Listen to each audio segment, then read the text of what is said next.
ஆக்சுவலாக பாருங்கள், இந்த 2க்கும் இந்த 7க்கும் உள்ள டிஃப்ரென்ஸ் என்ன அப்படின்னு பார்த்தீங்கன்னா +5 ஆட் நம்பர்ஸ் ஆட் பண்ணியிருக்காங்க. அதே மாதிரி இந்த 7க்கும் இந்த 14க்குள்ள டிஃப்ரென்ஸ் வந்து +7. அதே மாதிரி இந்த 7க்கும் இந்த 23க்கும் உள்ள டிஃப்ரென்ஸ் என்னென்னா +9. அப்போ நெக்ஸ்ட் வந்து இங்கே என்ன ஆகும்னா 11 வரணும், +11. அப்போ 23 11 நம்ம பார்த்தா 34ங்களா? ஆப்ஷனில் பாருங்கள் 34 இருக்கிறது இந்த 2 ஆப்ஷன் மட்டும்தான். ஆக்சுவலாக இது ஏ, இது வந்து பி, இந்த 2 ஆப்ஷன் தான் 34. இந்த 2க்குள்ளே தான் நம்ம இந்த 2ஐயும் கேன்சல் பண்ணி விட்டுடலாம்.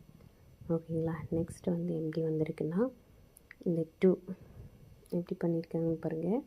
ஃபஸ்ட்டு 1 2 3 4ன்னு பண்ணிக்கலாம். அடுத்து ஃபஸ்ட்டு வந்து 2 1 × 2 2. இங்கே கிடைச்ச ஆன்சர் எடுத்து இங்கே 2 × 2 4 4. அப்போது 3 × 4 = 12. இங்கே கிடைச்ச ஆன்சர் எடுத்து இதில் 14 × 12 = 48. 48 5 × 48 = 240. ஆக்சுவலாக இங்கே கிடைச்ச ஆன்சர் எடுத்து இங்கேயும், இங்கே கிடைச்ச ஆன்சர் எடுத்து இங்கேயும் 1 2 3ன்னு அப்படியே லைன் பண்ணி அது கூட மல்டிப்ளை பண்ணியிருக்காங்க.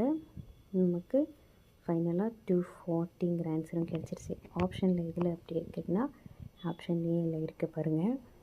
சென்ட்ரல் அச்சு தான், அந்த அச்சும் எப்படி வந்துச்சுன்னு நம்ம பார்க்கலாம். இதுதான் ஆக்சுவலாக ஃபைனல் ஆன்சர் 34 H 240 அப்படிங்கிறது தான். அச்சு TPL அப்படிங்கிறது எப்படி எடுத்திருக்காங்க அப்படின்னு பார்த்தீங்கன்னா ரிவர்ஸ்லேருந்து வரும்போது XYZ தேர்ட் நம்பருங்களா, இதுலேருந்து ஃபஸ்ட்லேருந்து தேர்ட் நம்பர் எக்ஸுங்களா, எக்ஸ் அதுலேருந்து 3 நம்பர் விட்டு டி, திரும்ப அதுலேருந்து 3 நம்பர் விட்டு எடுத்தால் பி, அதுலேருந்து திருப்பி 3 நம்பர் எடுத்து பி, 3 லெட்டர்ஸை விட்டால் எல், அதுலேருந்து 3 நம்பர்ஸ் விட்டால் நமக்கு ஹெச் வரும். இப்படி தான் வந்து இதுக்கு ஆன்சர் வந்து ஃபைண்ட் பண்ணியிருக்காங்க. ஆக்சுவலாக ஃபைனல் ஆன்சர் இது ஒரு ரீசனிங் கொஸ்டின்.